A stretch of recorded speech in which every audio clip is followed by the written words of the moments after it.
কখনো না পৌঁছানোর চেয়ে দেরিতে পৌঁছানো শতগুণ ভালো। কেন বলছি এই কথাটা? তাহলে শুনুন। সোহেল ফকির একজন টকবডি যুবক, বয়স মাত্র ২২। কর্মজীবনের ব্যস্ততা ছেড়ে ঈদের ছুটিতে গ্রামের বাড়ি বরিশালের মেহেন্দিগঞ্জ উপজেলার চর খাগগাটায় ফিরছিলেন। সঙ্গে ছিলেন গর্ভবতী স্ত্রী রূপা আক্তার, যার বয়স ২০ বছর, আর বাবা মিরাজ হোসেন ফকির, ৫২ বছর। তিনজন মিলে স্বপ্ন দেখছিলেন গ্রামের বাড়িতে ঈদের আনন্দ, নতুন সন্তানের আগমনের অপেক্ষা, পরিবারের সঙ্গে হাসি আনন্দের দিনগুলো। লঞ্চে ওঠার আগে সোহেল ফেসবুকে স্ট্যাটাস দিয়েছিলেন, স্বপ্ন যাবে বাড়ি আমার। কে জানত এই স্বপ্নের বদলে তার নিথর দেহই যাবে বাড়িতে। আর বাবা মিরাজ ফকিরের লাশ এখনও বুড়িগঙ্গার অতল গভীরে নিখোঁজ।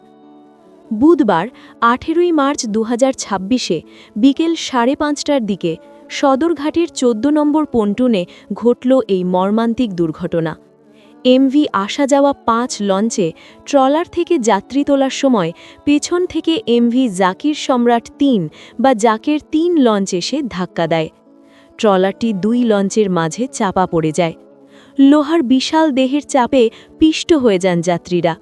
রক্তে লাল হয়ে যায় লঞ্চের গা, নদীর জল। সোহেল ফকির ঘটনাস্থলেই প্রাণ হারান।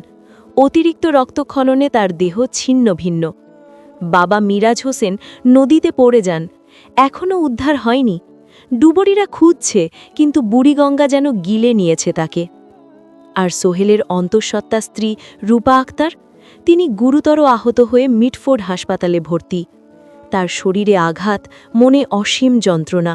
জানেন না পুরো সত্য, তার প্রাণপ্রিয় স্বামী আর শ্বশুর এই দুনিয়ায় নেই। গর্ভের সন্তানের বাবা আর দাদা চিরতরে হারিয়ে গেলেন। কি করে বলবেন তাকে? কি করে সামলাবেন সেই শোক? আহ, কি নির্মম ঘটনা! একটা পরিবারের স্বপ্ন, আশা, ভালোবাসা মুহূর্তের মধ্যে চুরমার হয়ে গেল। ঈদের আনন্দের বদলে এলো শোকের ছায়া।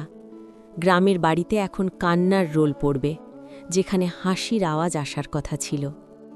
এই দুর্ঘটনা আমাদের চোখে আঙুল দিয়ে দেখিয়ে দিচ্ছে জীবন কতটা অনিশ্চিত।